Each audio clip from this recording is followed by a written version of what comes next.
Good afternoon. My name is Elvira Lazar, and I would like to welcome everyone who's joining us today to continue the road safety discussion that began last week. Today, we'll be talking about safe roads and safe speeds. This webinar is a collaboration between AITPM, the Australian Institute of Traffic Planning and Management, the Australasian College of Road Safety, ACRS Victoria chapter, and RACV, where I am the Senior Policy Advisor. In each session, we will be exploring road safety topics with the aim of identifying areas where we can further reduce deaths and serious injuries on our roads. Last week, we heard from Dr. Marilyn Johnson, who discussed cycling, and Ken Beer, who discussed motorcyclists.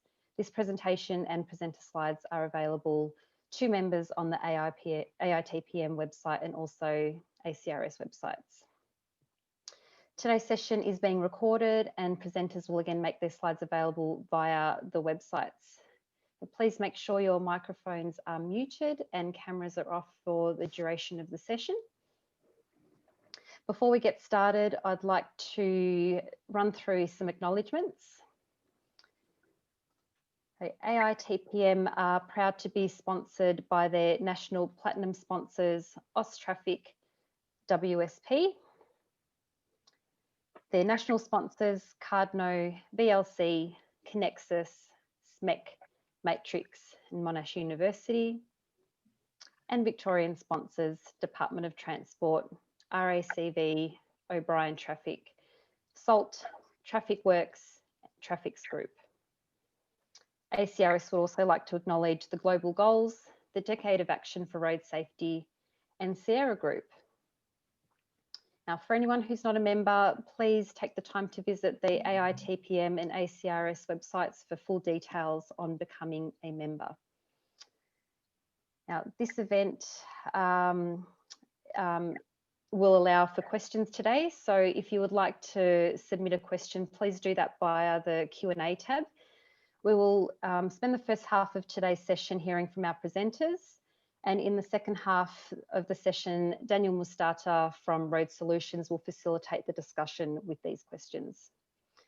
Now, moving on to our speakers today, I'd like to welcome Rob McInerney and Dr. Blair Turner. Rob McInerney is the CEO of IRAP, a registered charity with the vision for a world free of high-risk roads.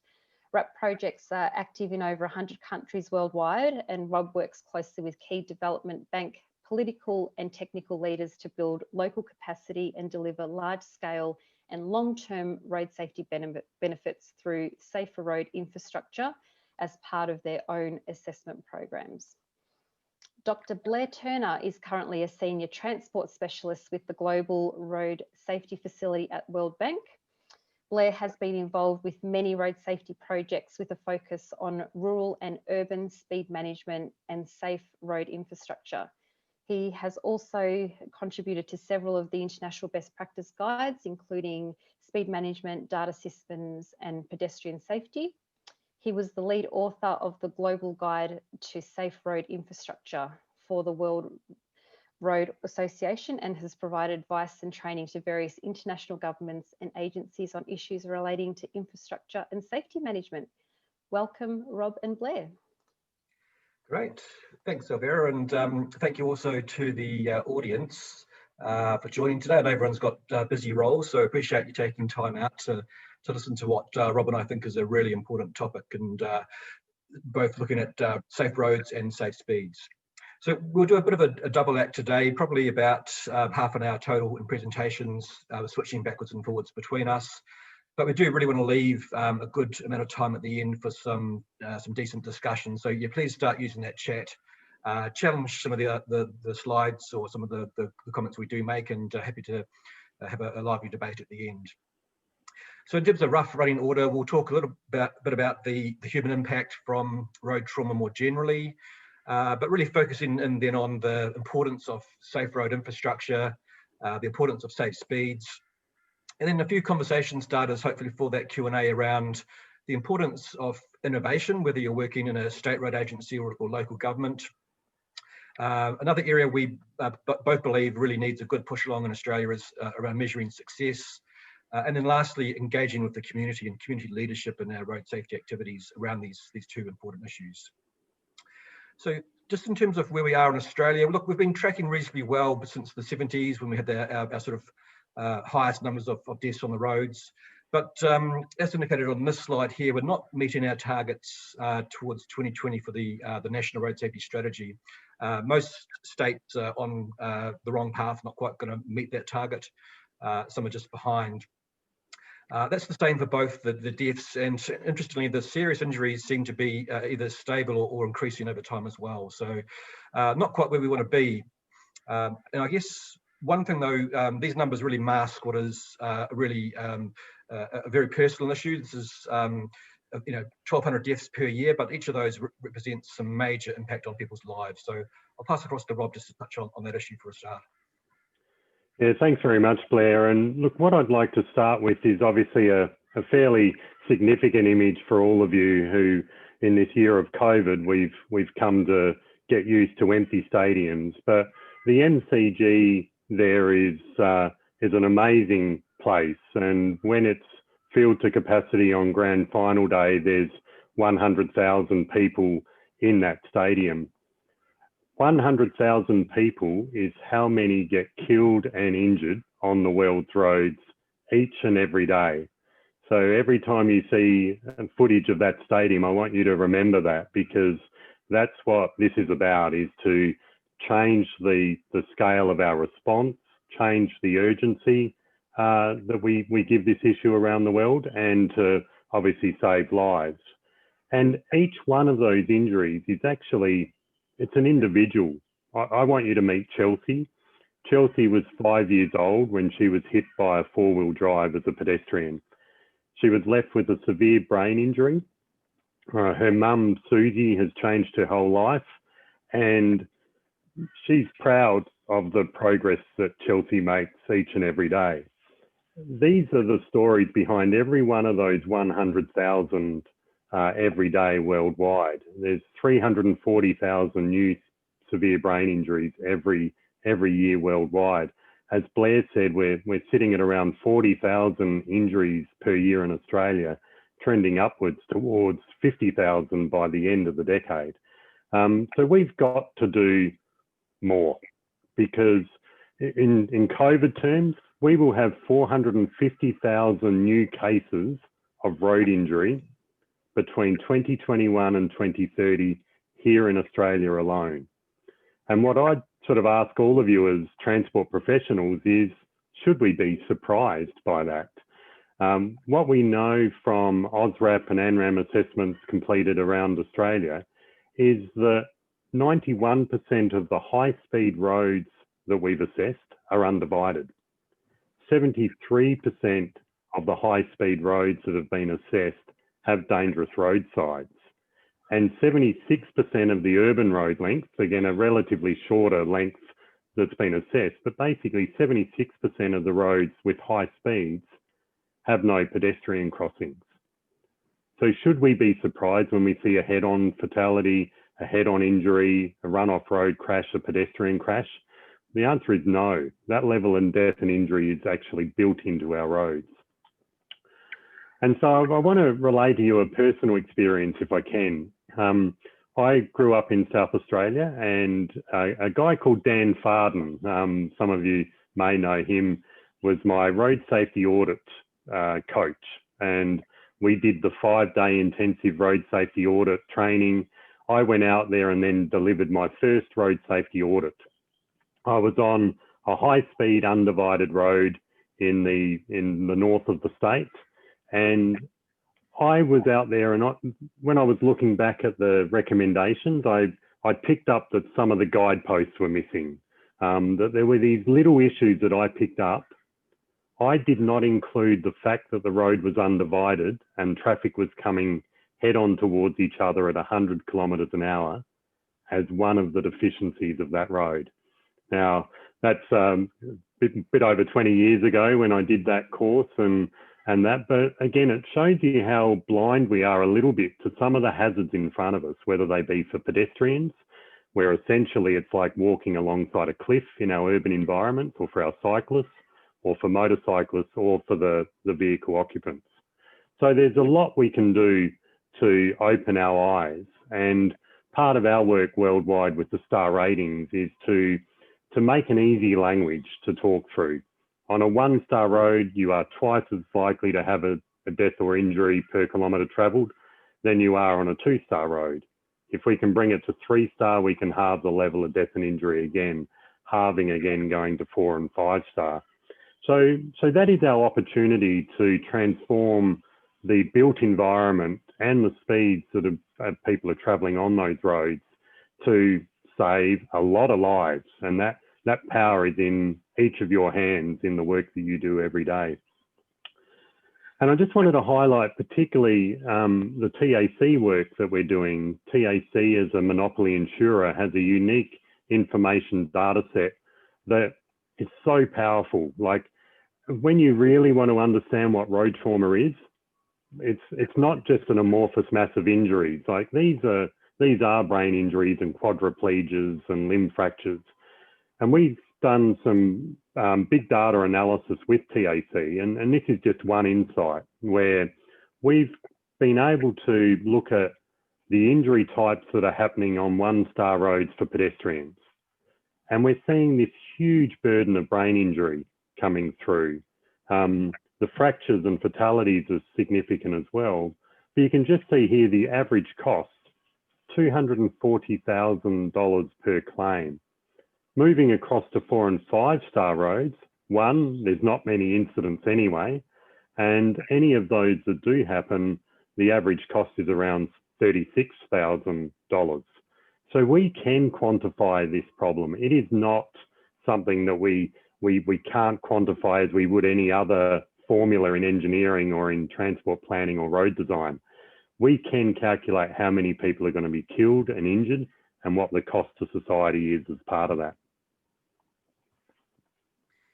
So I guess we'll talk about this interplay between the roads themselves and speeds, and that's one of the, I guess, major ways we can address road trauma. This slide shows, I guess, a mixture of some old thinking and some new. So I guess everyone on this call would have seen this figure before about the cause of road crashes, and you often hear that 95% of crashes are caused by, in some way, human error. But the reality is the cause of the crash doesn't necessarily mean that's the solution, that the solution lies there.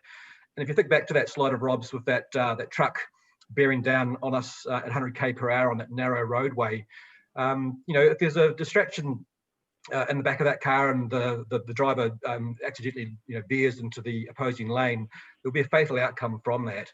And so, training drivers not to be distracted might get us a very, very small way there in terms of the solutions. But the reality lies in this bottom statement, which comes from the PAC Road Safety Manual. And that really is around the fact that once that crash starts, the biggest influence in terms of the severity outcome really lies with the infrastructure that we provide. So if we can provide a forgiving road environment, if we can provide separation between those oncoming vehicles or make the speeds appropriate, so that the serious injury will be avoided, then that's the direction we need to go in. So the reality is we need to continue on with all of our pillars across the safe system, but some of the biggest gains come from both the speeds and the road infrastructure improvements. You've probably all seen this slide. This is about the importance of speed. Research around the world shows that generally, on average, they talk about 30% of road deaths are the result of speed in some way. But most of them add this caveat at the end to say, well, actually, it's probably more than that. It's probably an underestimate. And I certainly believe it is an underestimate, that the evidence we have around when we improve speeds, when we put in place better speed environments for vulnerable road users, for instance, we get around about a 60, even up to 80% reduction in fatal and serious crash outcomes. So that really shows us the full extent of speed in this equation. If we can manage our speeds, we get some quite massive benefits. And this slide really shows the reason why. It shows with very, very small increases in speed, we get quite marked increase in terms of the casualties, and particularly for those more severe ones, for the deaths and serious injuries there. But the good news, though, is the opposite to that is if we have quite minor improvements in our speeds, then we get some quite major benefits, particularly for those fatal crash outcomes as well.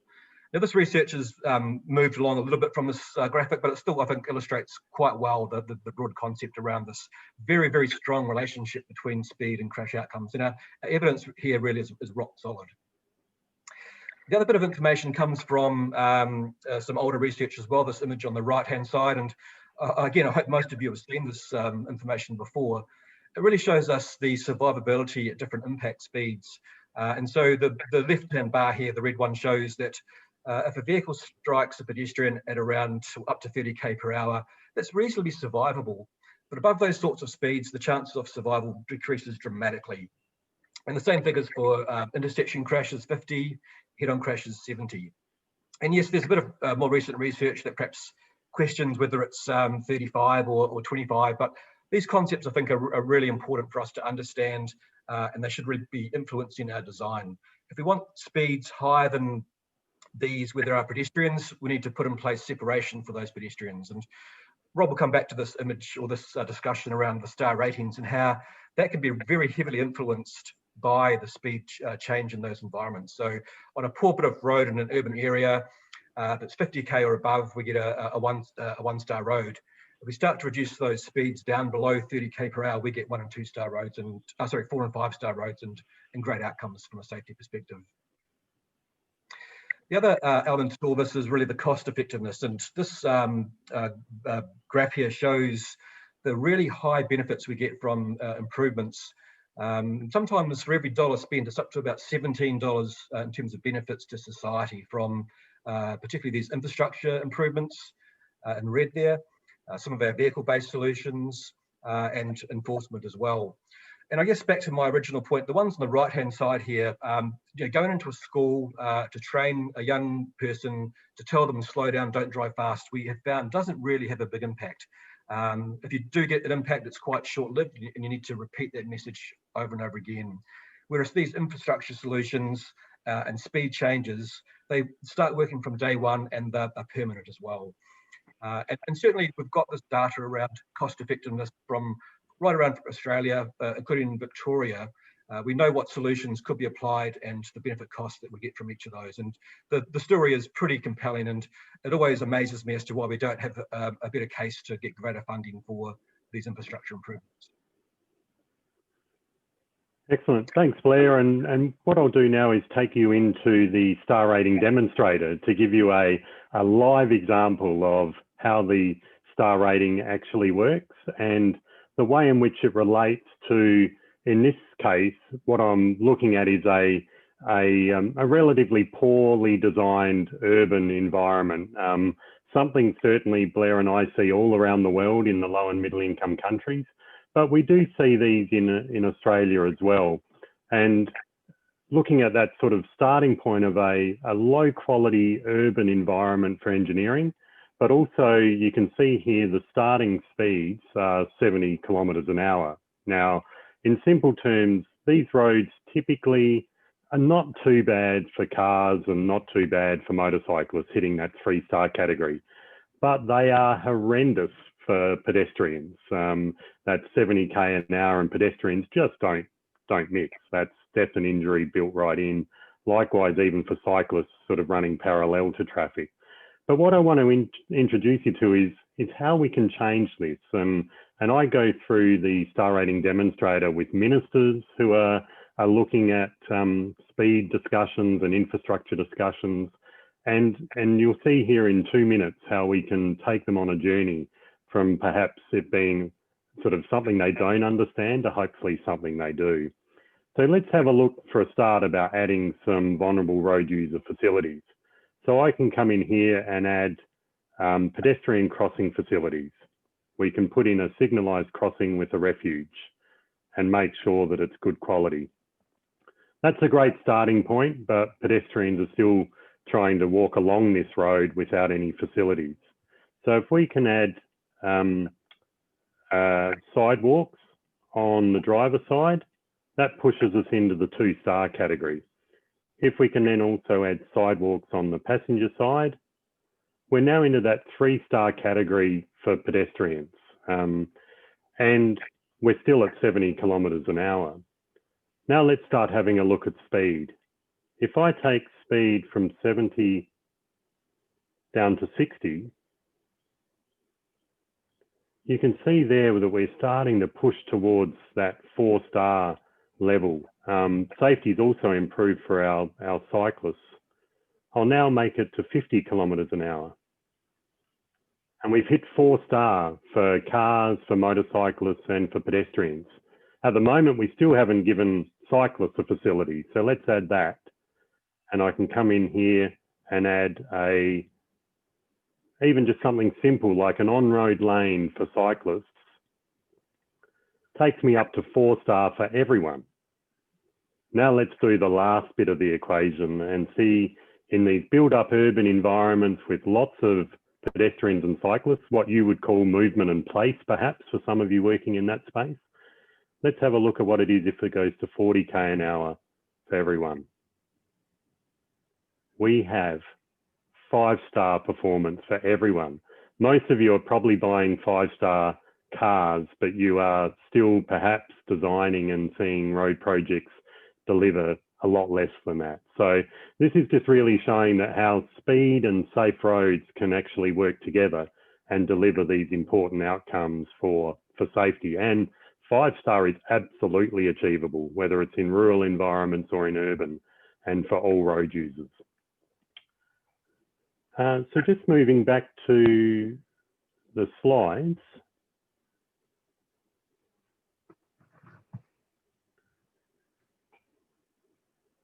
I'll pass over now to Blair, who can sort of talk about those practical treatments in real terms. Yeah, great. Thanks, Rob. So yeah, look, I think a few conversation starters for our Q&A, and one of those is, well, it's really around what we can do to start making improvements. And one of my beliefs is we do need to innovate more, particularly for our lower volume roads, for our local roads. And so I've just flashed up a couple of examples here. Some of those are very low cost. The top left image there is a mini roundabout, and they're used in Melbourne in some places and used a lot in the UK. Very cheap and very effective in terms of managing interactions at intersections.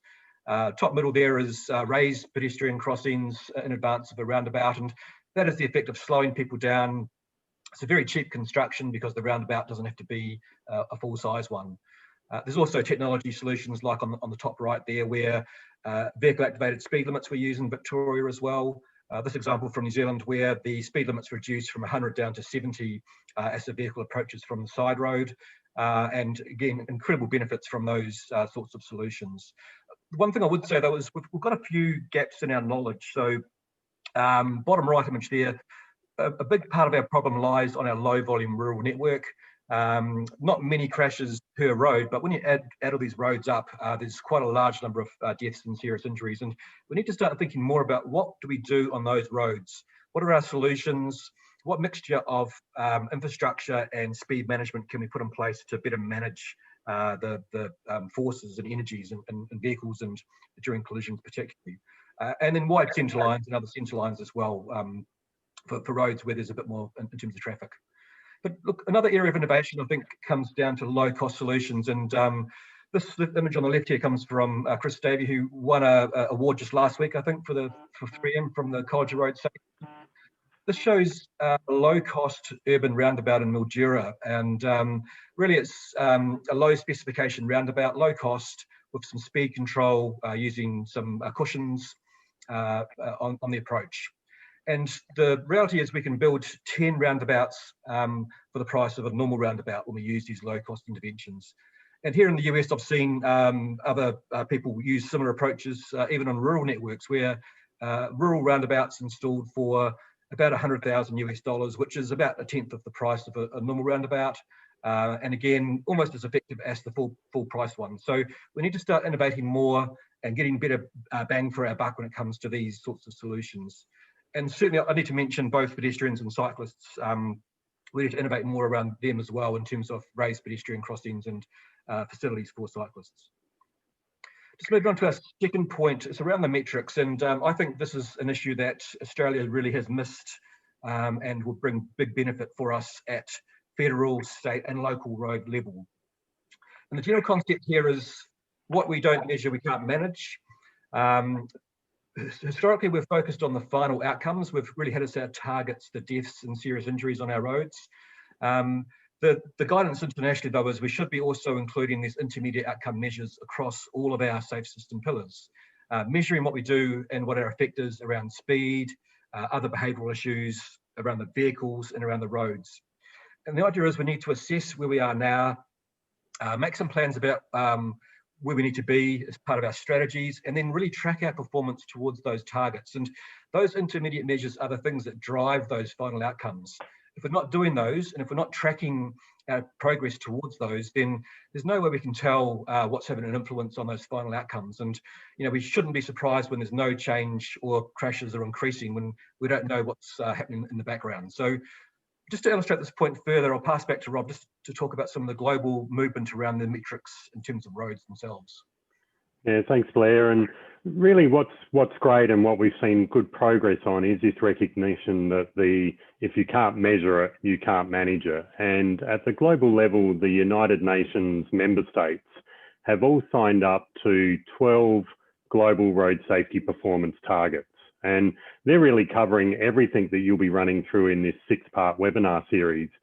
But in terms of infrastructure and speed, the key targets are target 3 and 4. Target 3 is that basically we can't afford to build a brand new 1-star road ever again. There's no point building death and injury that we may come back later and try and retrofit. Let's short circuit that and make sure all our new roads are built to 3-star or better, not just for cars, but for pedestrians and cyclists and for motorcyclists alike. And so these targets are in place along with one for that longer term goal of reaching 75% of travel at 3-star or better standard by 2030. Very achievable. And here in Australia, in our National Road Safety Action Plan from 2018 to 2020, that includes these sort of targets. Again, still a little bit too focused on vehicles, 80% of travel on state roads, 90% on national highways to be 3-star or better by 2020. But we can apply these for pedestrians and cyclists in our urban environments as well and target our investment at that level. We've also developed a series of positive KPIs that countries can adopt, and all of those are using the IRAP global standard, the coding manual and the software that we make available for free for everyone worldwide to access. And the key thing there is we need to measure it in a similar way, whether you're in Mornington or whether you're in Hornsby or whichever shire you might be in or whichever state you're in. We need to be able to measure these consistently. So if, for example, we want a metric of how many roads where pedestrians are present and traffic flow is 40 kilometres an hour or more, do we have formal footpaths and sidewalks? Do we have safe crossings?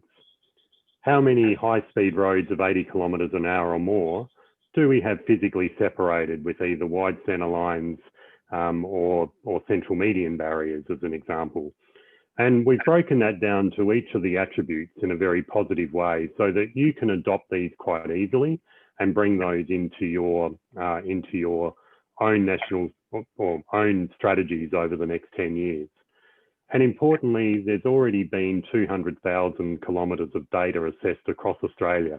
For those of you in Victoria, more than 23,000 kilometres of state roads have been assessed. In New South Wales, a lot more than, I think now more than 30,000. In Queensland, more than 40,000 has been assessed. So there's a lot of data already available, historical, but basically able to drive some of these metrics. So you at least know where you're starting at the beginning of this next decade of action. And coming back to one of the real sort of sad parts for me is we still see brand new roads like this being built around the world. I don't know, I mean, for all of you, I'd ask you to guess what star rating do you think this is for pedestrians? And I'm sure you'd get the answer right. It's like the example I started with for you before on the demonstrator. It's 4 lanes, it's high speed, it's through a village, there's pedestrians and cyclists there, and there is no footpaths, no crossings, no refuges of any sizable form, no cycling facilities. It's 1 star. And what we're encouraging engineers and transport planners and AITPM professionals and all of the industry is to use this new tool that we've developed with the World Bank Global Road Safety Facility, where you can star rate your design and quite easily go through at the design level, looking at your design drawings and come up with the actual attribute scoring that drives the star rating. And then linked to that work that we were talking about with TAC is you can also include the body count. You can know that that road you're about to build or sign off on is going to kill 24 people, have brain injuries for 85, limb fractures for 115 over its life. Or you can engage with the decision makers to get the budget and or reduce the speeds to deliver a 4-star outcome and see those numbers plummet. And again, do everything you can to save every life that you can, because we have to. That's our job as professionals to do that. And we've got case studies of success now to really draw on. One thing I find with most road safety interventions is we don't actually celebrate it with the community.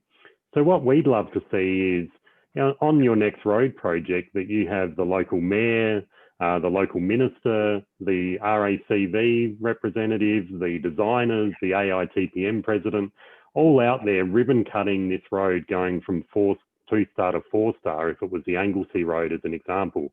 Great bit of work by Vic Roads. Or what we're doing globally with cities is this transformation of our urban environments from car-centric to people-centric, and delivering that 5-star performance for all road users that we spoke about before. So once we get the policy and the data and accountability and financing in place, celebration is a key part of bringing communities along for the ride with us. And really what I want to do is make sure that never lose sight of the heart of what you do. You are making life and death decisions every day in your jobs, and understand their importance, because what does zero look like? I'd like you to meet Blair's children, Lucy on the left and Alice on the right. Lucy's 14, Alice is 16. My children down below, Mia is 12 and Callan is 15 and about to turn 16 and get his driver's license. The most likely way they will die over the next 10 years is in a road crash. What does zero look like? Zero looks like parents of the future will not be scared when their kids are out driving on the roads, or as pedestrians, or as cyclists, or on a motorcycle. That's what zero looks like, and we have to strive for that. Bittree has published some great data about where zero is on different places around Australia already, and we're seeing that it's possible. So don't believe that it's not possible. We have to be the ones leading the charge through speed, safe speeds and safe infrastructure to actually say, absolutely, this is possible, and it's unethical to chase anything other than that. So this is our last slide, so I just encourage people to get their questions in. There's already a few rolling through, I can see. So yeah, please start typing your questions just so I just wrap up here. So look, Rob's has talked about engineers and professionals being advocates. The other thing that's happening globally really is a bottom-up approach with the community being really engaged as well. So, and I think part of that's using the science and using the story. So the numbers, the costs to society, the impacts and things that Rob showed you earlier, but also those stories, the stories that Rob mentioned in our kids. All of us will be impacted by this. So we are seeing this bottom-up approach, and I think it's really important to tap into that. So I'll give you one example for a project from a few years ago in Mornington Peninsula, where there was a movement of speed limits. The hope was to change them from 100 down to 90 and 80, plus also some urban changes as well. There's really strong pushback from the decision makers at that time. So we actually did a survey and asked the local community, not just those on the roads themselves, but in the broader community, were they supportive of that change? And I was astonished by the results, and the graph shows those results here. It was over 80% of people before the implementation were actually supportive of this lower speed environment. And then we went back a year later and asked the same question again, are you supportive of this change? And it had gone up to about 90% support. And the figure on the right here shows the surveys globally, surveys around Australia. We know that drivers, that people, when you ask them, believe it's not acceptable to drive faster than the speed limit. They may do it themselves, from time to time, but people actually understand what's safe and what's not. So use this information, conduct a survey of your local community, and use that to support our initiatives, whether it's around speed or even around infrastructure as well. We we need to educate our local communities about the importance of the use of roundabouts or other infrastructure improvements to really gain support at that political level and through those decision makers to actually increase our funding and to roll out this infrastructure that will change lives around the world. So look, I'll end there. We are going to go now to a Q&A, so I'll pass back to Daniel, but I guess some of the themes just quickly we've touched on are the importance of roads and speeds amongst all the different pillars. We've talked about the need for innovation. We've touched on the importance of metrics. We've touched on the importance of community and engagement there. But look, any of those issues or more, happy to talk about through the Q&A. So thank you. Thank you very much, Rob. Thank you, Blair, for presenting to us today. We are very grateful to have you both here as speakers, despite the fact that Blair is in Washington and Rob is in Brisbane, so opposite sides of the world, but COVID made it possible. So just a little bit of a summary from what we heard today. It appears that we are not going to meet the national road safety targets, and we are not where we would like to be. It's a very impressive image to see one full MCG, every day gets injured around the globe. And we saw some of those powerful images and how road trauma impacts our lives. We are estimating actually that 450,000 Australians will be killed from now to 2030. And definitely drivers will not be placed in a lockdown because of that. We also heard about a very easy language, the star rating for roads, a very powerful tool indeed, that is able to speak with our communities, with our stakeholders, or even with our decision makers, for example, with our politicians. And in fact, when I saw that, it reminded me that probably 6 or 7 years ago, while I was working on a project in Vic Roads, we used the IRAP to demonstrate the benefits of reducing the speed limit on a rural road. So these are all very, very powerful, tools which we can use. And finally, we saw some very interesting case studies. But we do have some questions, and I will be going to read them through for both of you to answer, Rob and Blair. So the first question comes from Braden from ARB. And Braden is asking, how are the long-term trends looking when we're factoring in exposure? So that is the number of vehicles or simply the increase in population. So have we taken into consideration, that? Yeah. Hi, Braden, by the way, and I hope you're sleeping better with your new young one, but great you could join the conversation today. Yes, certainly there is information around on crash rates, both in terms of crashes per vehicle travel and population, but also per vehicles themselves, vehicle numbers. And we do find that there is a correlation between the increase in exposure. And we've seen that the graph I showed at the start actually showed a bit of a drop there due to COVID because exposure did drop.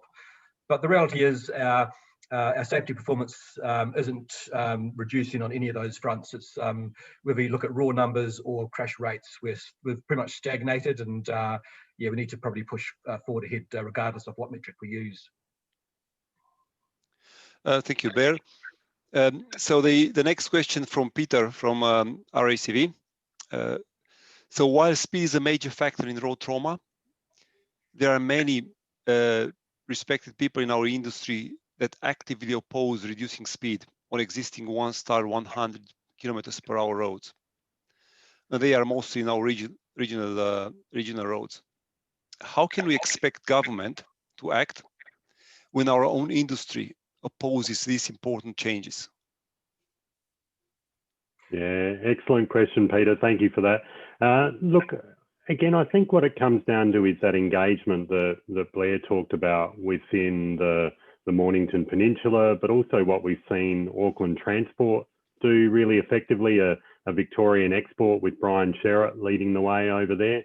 They've actually become educated, if you like, about the role that speed plays. And certainly the way that we've been using the demonstrator, like in the example I showed today, is about just taking people on a bit of a mental journey about Like, this isn't as scary as it looks. And I think one of the things we spoke about in preparing for today is that often ministers and some of the political leaders and the media will jump on board the 5% of the very loud detractors from this problem. And we don't actually listen to the 95% of the people, or in Mornington's case, 90%, who actually are very happy with this to go ahead. So I think what we haven't done enough of that engagement and discussion with the public to build the support. But likewise within our industry itself, as Peter is saying, is we've still got the idea that success is how quick you get somewhere, not whether you get there alive or not. And we have to challenge that. And I think you need to leverage what we've learned from COVID. They've talked about it as being a trade-off between health and the economy, whether you lock everyone down or not. You imagine if we did that with road safety and said 450,000 new cases over the next decade is not acceptable. Like, seriously, who are we kidding? We have to use that health and economy equation to really ramp up the discussion about speed and the discussion about the unacceptability of road trauma and the need for us to get serious and own up to our own accountabilities of what death and injuries left behind on unsafe high-speed roads. I'll add to that just in general, because look, this is a major issue around people's buy-in to speed management, and there is the science. We've got the figures around the benefits from speed reduction, the impacts in terms of things like emissions and other co-benefits, and this is particularly in urban areas. Plus, we've got the stories as well. We know these people that have been personally affected, people being killed or long-term disabilities. The other thing I'd say is, though, we can actually start at the highest risk locations where most people really understand there is a problem. So on the rural roads, those really windy rural roads that are still 100, we can reduce the speeds there, and people understand, there is a risk, and they do comply quite reasonably with those. So I think it's partly about educating the public about why we're doing these changes. In our urban areas, we started at schools. Well, schools aren't actually particularly risky. There's not very many, there's still too many, but not very many fatal or serious injuries at schools. But we've lowered our speeds around all the schools, and there's reasonable compliance, well, at least there's reasonable understanding around why we do that. And then we move on next to our shopping strips, our hospital precincts, other risk areas. And I think that's the solution, really, is to do that for two reasons. One, because that's our risk locations. But number two, that's where people actually understand there is a risk and there's higher compliance. And we are telling a story here to the community and trying to bring the community along. So as Rob says, we need to basically communicate with the community as to why we're doing things, not tell them about to do something to them, but actually sit down and engage in conversations and discuss the options. Option one is we're going to have to spend $1 billion on this road to make it very safe. Option two, we need to drop it down to 80k per hour and try something else. So it's about having a fairly grown-up conversation with the community as well. Thank you, both Blair and Rob. Following up on Peter's question, we have another question from Caitlin from ARB. Caitlin is mentioning that we do know that most of our fatalities and serious injuries do occur on rural or regional roads. It is not a realistic option to actually invest and do up all those roads to make them consistent with the safe system principles. So there will never be enough money, in other words, to do up all these roads. What are the practical options to address the issue?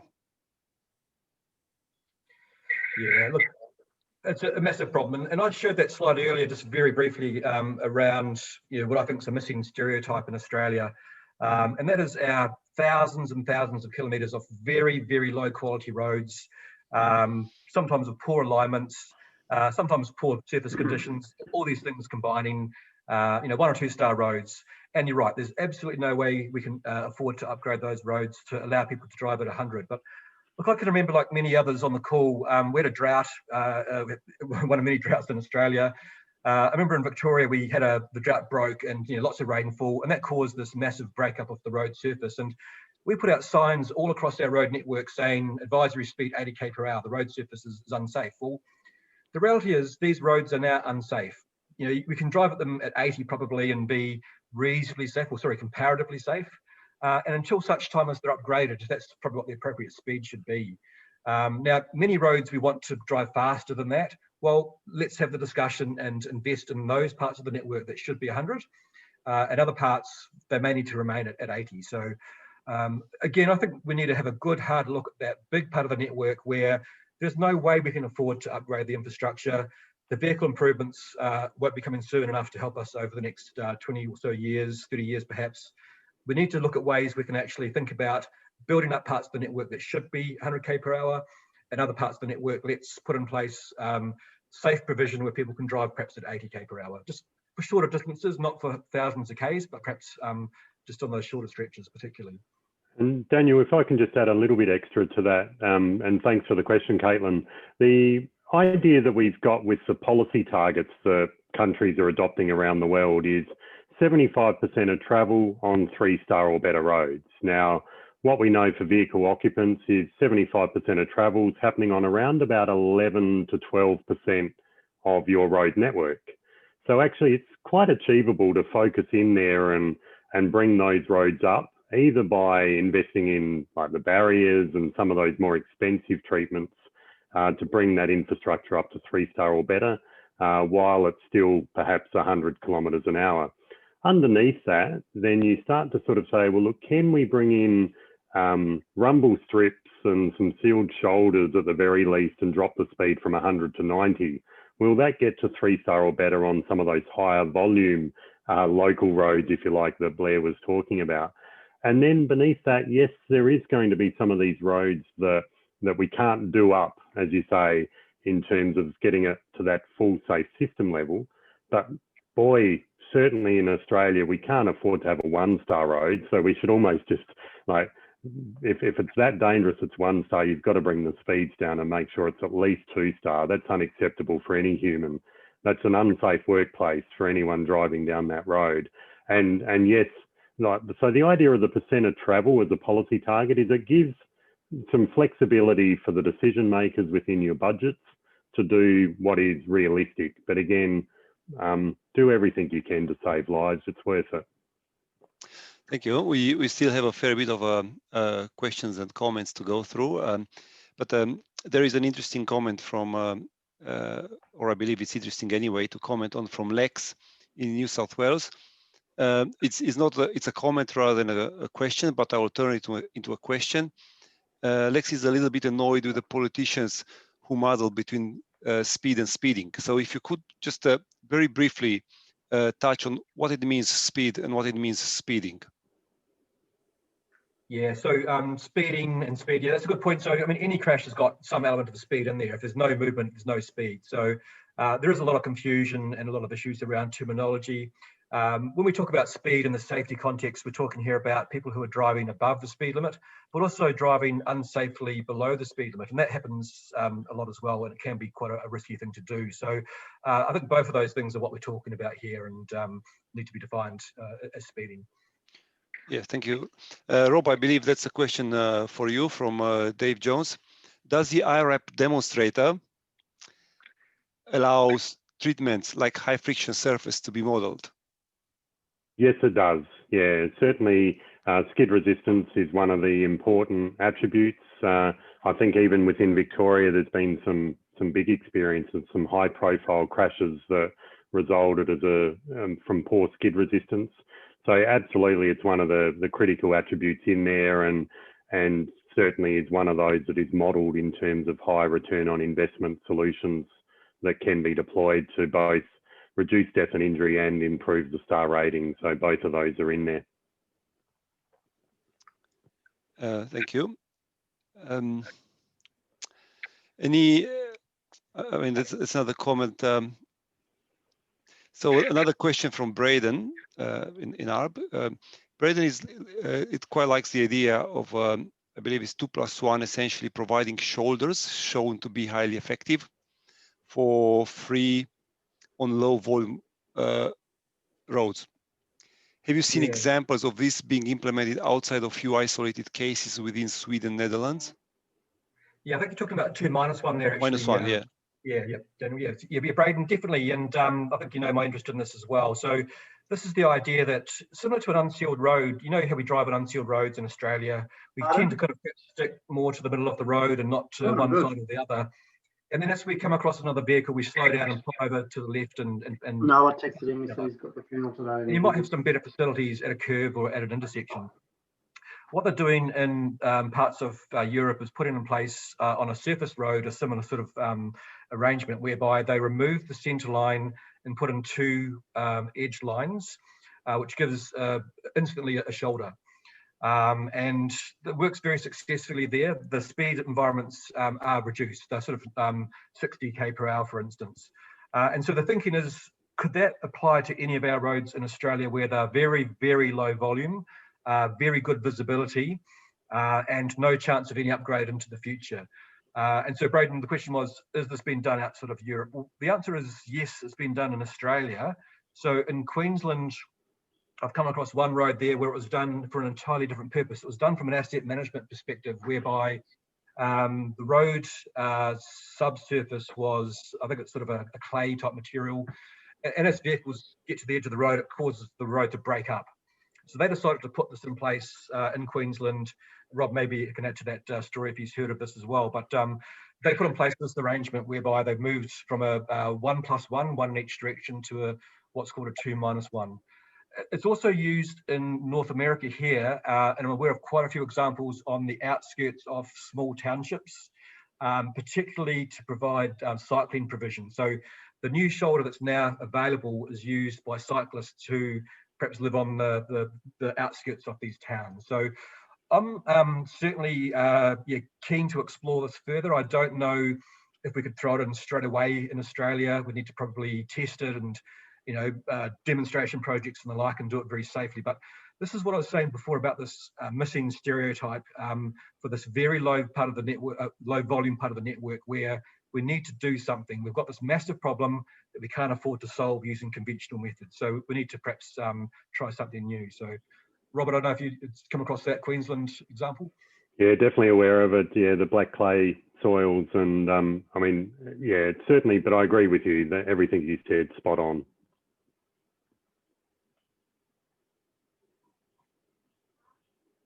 Just on mute there, Daniel. Yes, I am. Sorry. So we have a question from Anthony from Penrith City Council. It's related with IRAP. And if I make it short, is how do we assign the star rating for different treatments within IRAP?